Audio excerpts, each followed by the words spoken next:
Hey guys, welcome to the Whitetail Anonymous podcast number 8. Today we're going to have a conversation with Calculated team member Justin Stanton. We're going to talk about tree stand placement and early season food plots, spring food plots. I know Justin's huge on them. I'm big on tree stand placement and getting your tree stands right. So with no further ado, Justin, say hey to everybody. Hey everybody out there, I'm Justin Stanton, part of Team Calculated Killers. How's everybody doing today? Cool deal, Justin. Thanks for coming on, taking the time with us. I know this is a team project here, but we all have our own separate lives and work. And again, guys, we're not no special celebrity people. We're 40-hour-a-week guys getting it done, and we're trying to give you guys tips on how we get it done. Justin, tell us a little bit about yourself, man. The viewers who don't know you, I know, they know me and Josh do a whole lot, but your stuff on there. Tell us about you. What do you do? What do you do? Who are you? To give us a little bio. Well, first and foremost, I appreciate you having me on, man. Means a lot. Hope I can get on a few more times. Super excited about this. This is great. My name's Justin Stanton. I'm originally from a small town called Elkins, West Virginia. Live currently in Buchanan, West Virginia. I've been here since I was 16, so for about 12, 13 years now. Work for myself. Got a lawn care landscaping business. Doing the 40-plus hour a week thing. My passion is the outdoors. I'm a huge outdoorsman. Not just hunting. I love fishing too. Hiking, camping. I love being outdoors in general. Hunting's the big one, obviously. Bow hunting in particular. I'm passionate about everything I do in the outdoors. Yeah, that's about all. That's about all of us. I think that's why we all get along so well. We're average Joes. We put all the free time we can into hunting, and hopefully have the great success with it. Let's jump in directly what we're going to talk about today. I know I'm huge on my early season prep. I know you are too. We're kind of nuts about it together. I think that's why we mesh so well. Tree stand placement. A lot of people are the ones who go up there and throw their tree stands up a week before season. I know that's not what you and I do. Our tree stands are hung months prior to season, unless we have to move them. But speaking of tree stand placement, we go into a new property. Let's start here. We say we lease it after deer season, early February. When do you want to have your tree stands hung for that property? Well, I like to have the stand hung, honestly, at least a month or so before season comes in. But I'll be honest with you, before I hang a stand or go to hang a stand, usually what I'm doing is, this time of year, right now in turkey season, when I'm out turkey hunting, I'm also scouting. Yeah. Because the woods, especially early turkey season, the woods here around where I'm at anyway, northern West Virginia, are very bare. Yeah. So it's a perfect opportunity to go out and scout and use that time to find a good stand location. Gotcha. So that's what I'm doing first before I do that, before I even do anything. I'm using this time of the year to try to find that perfect stand location before all the green and undergrowth and everything pop up. Now I know in northern West Virginia, like you've said, the mountains are not as severe as they are in the southern region. What do you look for to find that perfect stand location? Well, there's several different things that go into it, to be honest with you, because there is a difference. I am actually, in northern West Virginia here, you would think I am actually higher in elevation, but yeah. the two places it's a totally different world, and like you and I talked about earlier, we'll get into that later, but you can't really, down there, we can get on the topos, and we can get on the maps, and we can focus on your pinch points, your draws, stuff like that. You can kind of do that here somewhat, but you can't also, because it's, like I said, the mountains, the terrain's not as severe, so the deer aren't really forced into specific areas like that.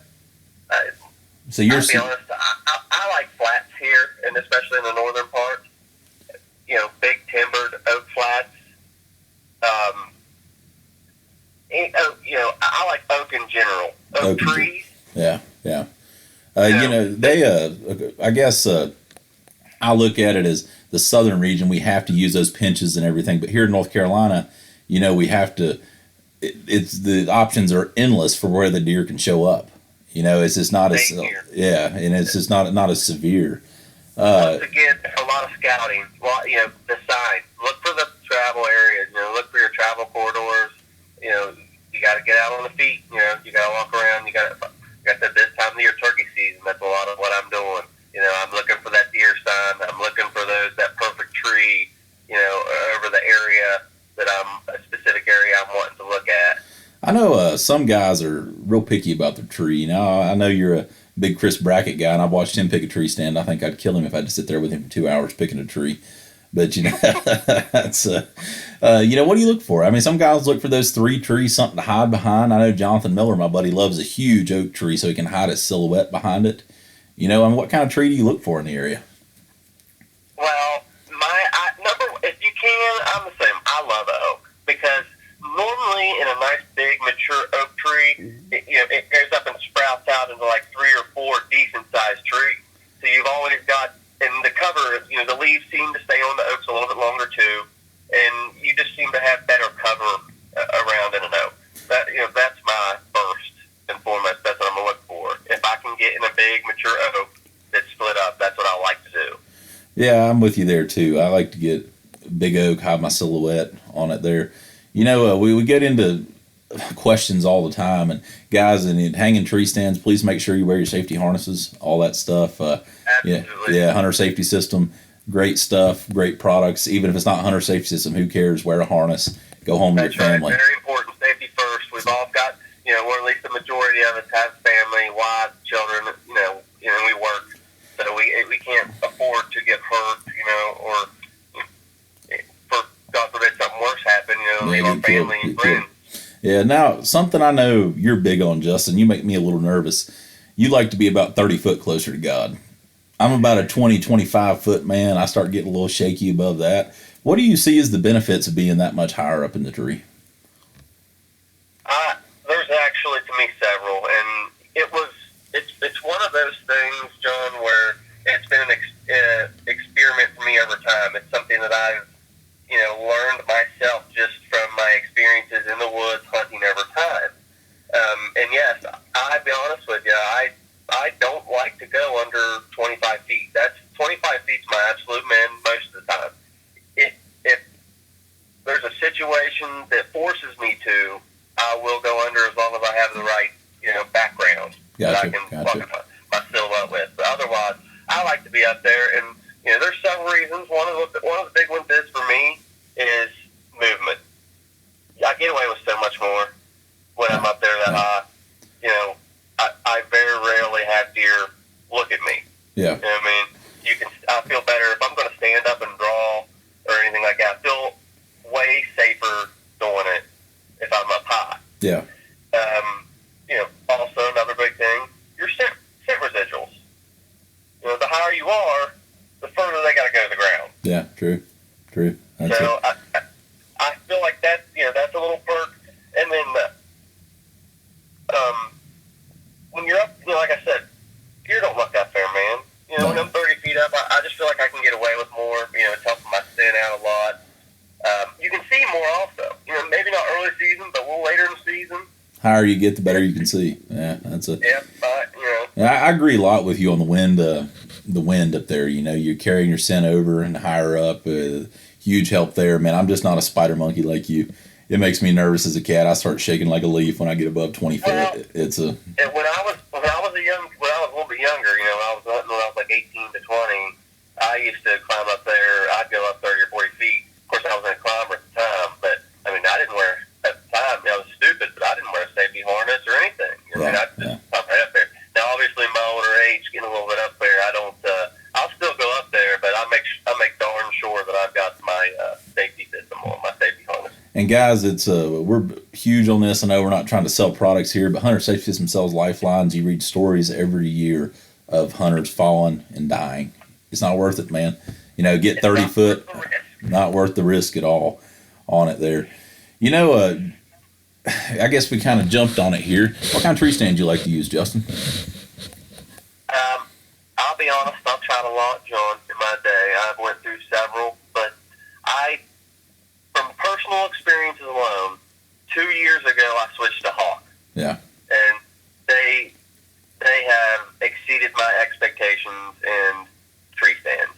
I use mostly their lock-ons. I'm a big lock-on guy. Gotcha. But they're comfortable. They make several different types, and the all-day sets I had in them last year and the year before, I had no problem with setting all day. Yeah, I'm a big Hawk guy too, and it's not because, again, guys, not because they help us out or anything. Try one out, and you'll see why we're nuts about them. That's why we approached Hawk wanting to be a part of the team, because they're great tree stands, and they just do everything for you there. I think one of my biggest things in hanging a stand is I got to make sure I have the right backdrop. I got busted last year on a 130-inch buck because I got skylined. And I got skylined. I was hunting up in Sparta, and it was my own mistake. I didn't have a tree to hang it. I knew I needed to stand there. I said, dang it, I'm just going to take a chance with it, and I got skylined. And he just picked me out down below me, and it is what it is. What do you do to look for, Justin, to keep from getting skylined? Well, once again, at this time of the year when you're scouting and you find that tree, normally you'll be able to tell. There'll be a little green on it, and you'll be able to tell if there's going to be, a good backdrop to that or not. Once again, that's why I said I like oaks, because big, mature, they pop out. They've got leaves everywhere on them, and it's almost like you can snuggle into the middle of those things and disappear. Yeah. That's just one of my personal preferences. But I always, like I said, that when you're higher up too, I feel like you've got a better chance of not being silhouetted the higher you are. Yeah. Last year, actually a perfect example for me, the deer that I killed last year, that I called Gnarl, the 5.5-year-old 12 point that I killed last year. The stand I was in was actually in a single tree, and I was in a lock on about 32 feet up, and I was on this big flat, but it was kind of a rolling flat on both sides. I had like two kind of like draws that went downwards. Yeah. And long story short, he followed a doe in right down below me in one of those draws. And when she was coming up onto the flat straight towards me. Yeah. So if you can picture it, whenever he was at the bottom, whenever he started to walk up the hill, he was looking right at me. But I didn't move. The deer never saw me because I had perfect background. Sweet. I had sticks. I had actually taken, what I had done is I had placed them myself too. I had actually cut them before I went in. I had cut myself some nice big green limbs with leaves on them and placed them around myself. Gotcha. That deer looked right at me, John. I'm telling you right now, I know he looked right in my eyes. Never saw me though. Came right on in. That perfect silhouette.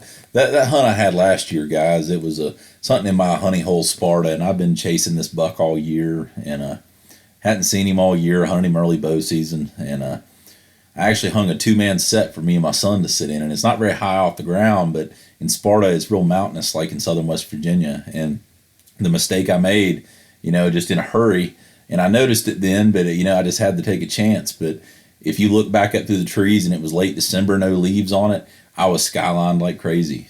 So make sure when you hang your sets that if you're hanging them now, if you're hanging them in this, do your early season scouting, as Justin said. Make sure you're not going to get skylined by these deer, because that'll blow a hunt in the blink of an eye. And just small early season preparation like that can make or break your hunts later on in the year. What do you do for entry and exit points, Justin? I know that's big down here. I know that in southern West Virginia you can't really do much about it because you got to walk where you got to walk. But in northern West Virginia it's more or less similar to North Carolina where I hunt. Are you big on the entry and exit, or do you just have to go to your tree stand the way you go to your tree stand? It's just depending on my property. I have several pieces of property around here. Most of them smaller. The biggest piece is sitting about 500 acres, and I've got a couple that are 50 and under. The smaller ones, I don't have much of a choice. I'm kind of stuck in Yeah, yeah. So the smaller ones, you might just have to do what you got to do. Now, on the bigger pieces I have, I take preparation, and I will go in and look and see. Most of the time I can tell where the majority of my deer are coming from. Gotcha. And I will check the wind. Obviously that's big. We have swirling wind up here, and that's a different story, topic for a different day. But most of the time, I try my best to make sure that I check the wind, and I will make my entrance and exit points off the wind if I can, and deer movement. Yeah, yeah. I think that's one of the biggest issues that hunters have. I hear a lot of time, I just can't get on this buck. I can't see him. I can't see him during daylight. And what am I doing wrong? But they're blowing him out before they even get to their stand. Yeah. And I think the entry and exit in your early season prep on the stand sites are huge. I mean, blow some leaves out, rake some leaves out, make your entry silent, play the wind.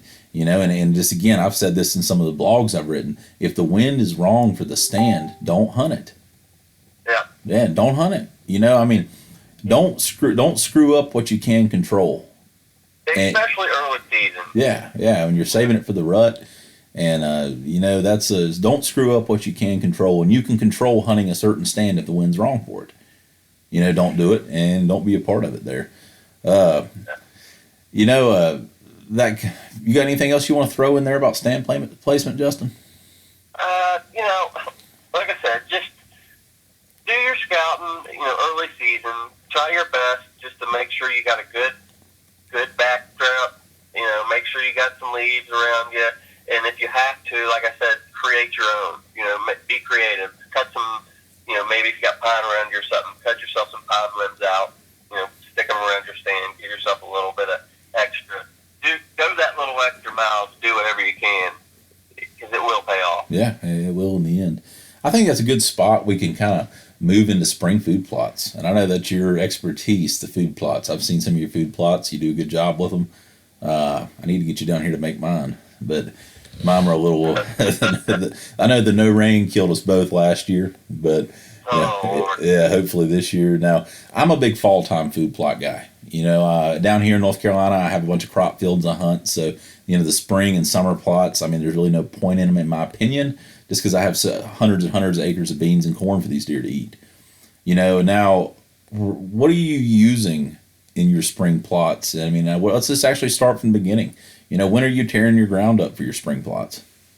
I've already actually started in the couple smaller new ones that I'm going to do this spring. Yeah. I've already actually tore the ground up, and actually I'm sitting here right now, it's 42 degrees, and this morning it was 36, so wow. I'm going to try to get something planted in the ground ASAP. I would have already had it probably in the ground if we wouldn't have had this really cold spell of weather. Yeah, it's hard to believe in May, after our warm deer season, it's 30 degrees in May. What's happening with the seasons. But anyways, what do you? What's your first step? I know you you say you're gonna put a food plot here. You tear your ground up. What are you gonna do after that? Are you gonna do a soil sample, or? But even before if you have the opportunity, the biggest thing I can tell you before we even go anywhere, whether it's spring, summer, or fall, food plots, is do a soil test. It's the most important thing you can do, and it will save you so much time and money.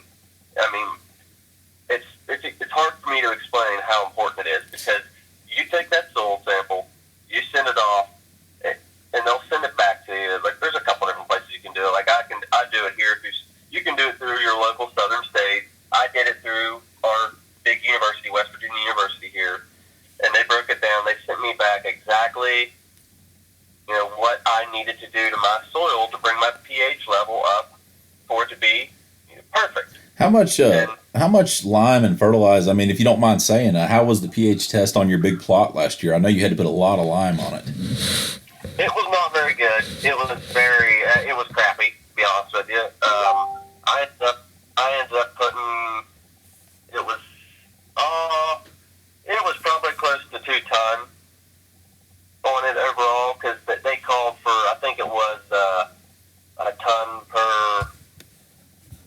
per half acre or something like that, and my food plot's just a little over an acre, the big one.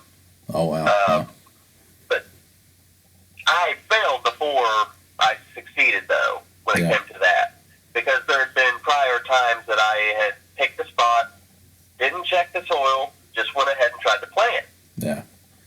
It didn't work out that way. Yeah, it doesn't work out that way at all. My failures with them too came during the not doing the soil test. So I'm there with you on that. Once you get your soil tested and everything though, and they send the results back to you, you know what you got to do, and then you can go from there. Yeah. If they tell you got to add fertilizer and lime or whatever, most of the time I'll go ahead and do it before I'll go ahead and throw that on, till it up, throw some more on, and then I'll plant whatever I'm going to plant. And this time of year in early spring, I'm doing mostly green. My clovers, grasses, stuff like that. Now, here's a question for me, and this might sound like a stupid one because I am not a big spring or summer food plot guy. You put your spring plot there. Say you're going to put a fall plot there too. Do you till that plot under again to plant your fall, or what do you do?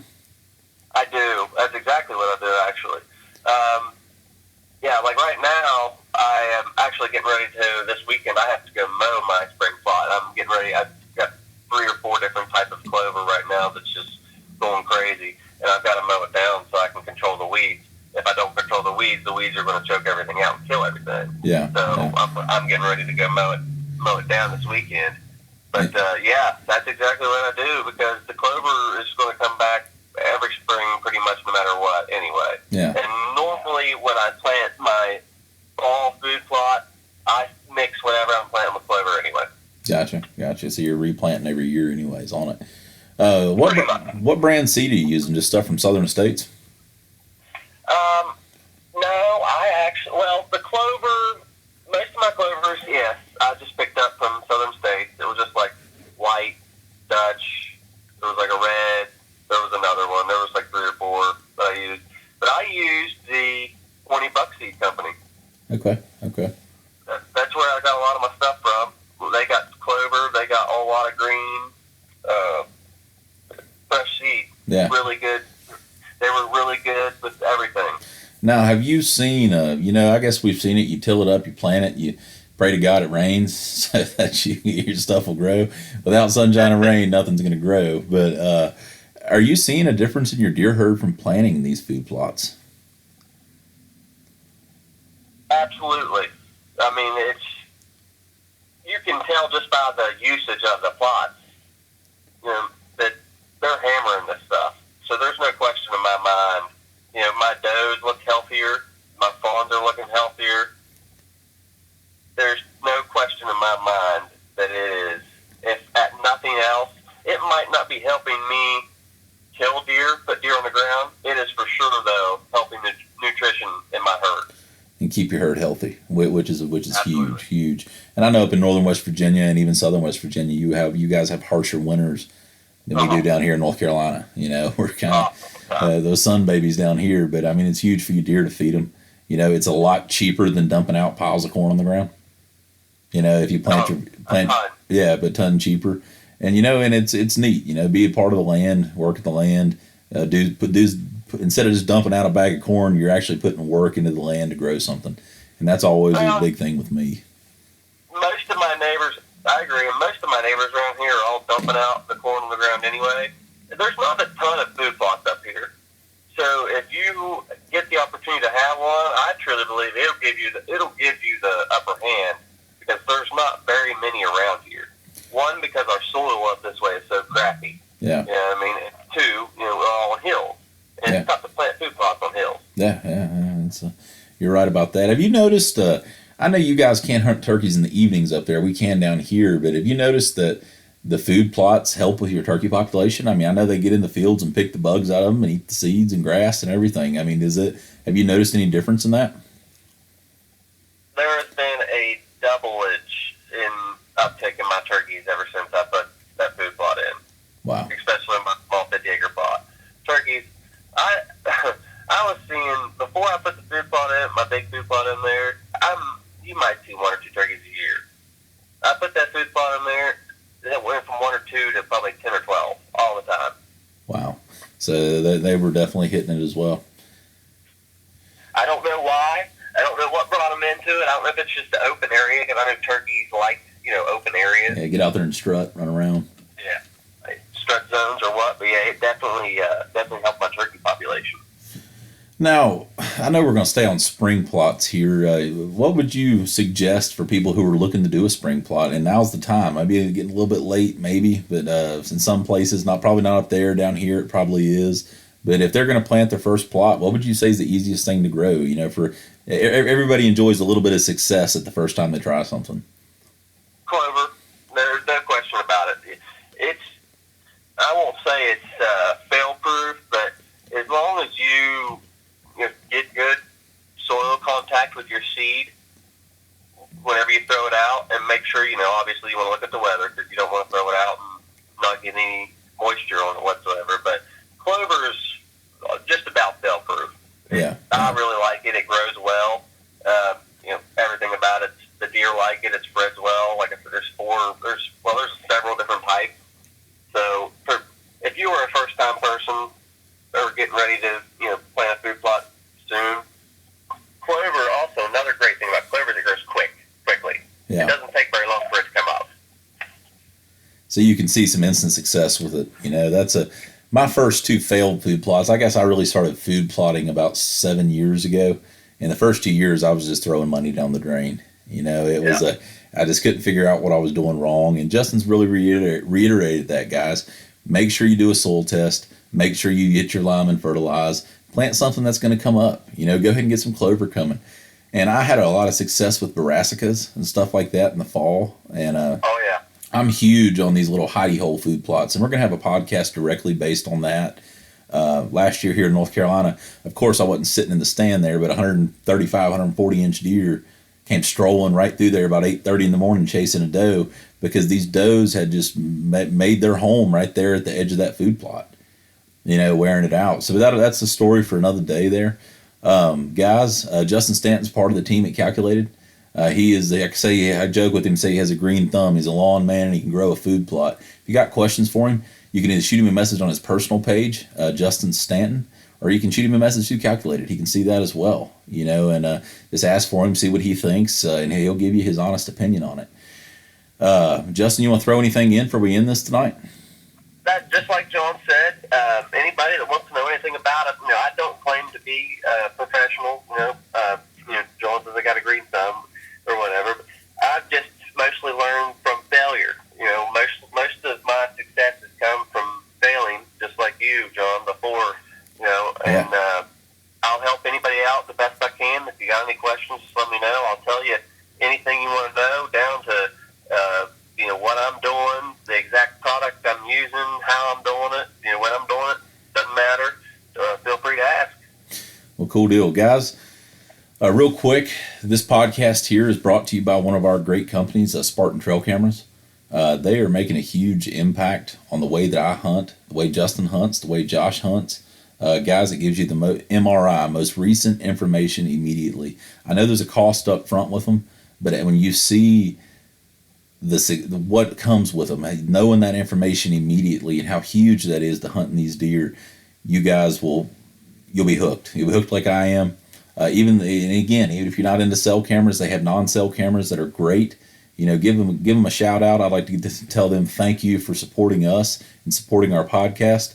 Guys, this is the Whitetail Anonymous podcast number 8. Thank you for tuning in. And Justin Stanton, thanks for being on with us today. Thank you, sir.